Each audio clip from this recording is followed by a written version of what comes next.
dándole gracias a Dios por la vida que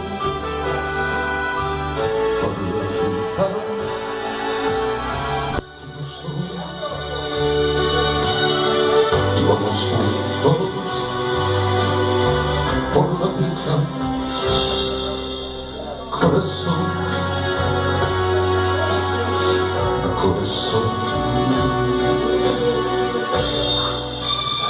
Para nosotros todo es normal.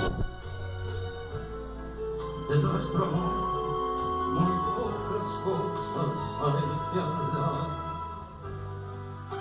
Cuando se acerca con el tiempo en nuestra edad, todo es natural, todo es natural, porque esa tiene 60 años y yo algunos más, y hoy somos dos viejos amantes que seguimos adelante dándole gracias a Dios por la vida que pasó. Y vamos juntos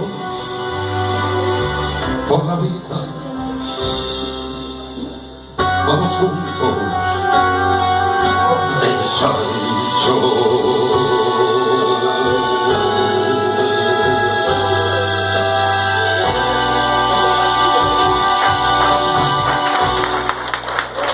Muchísimas gracias.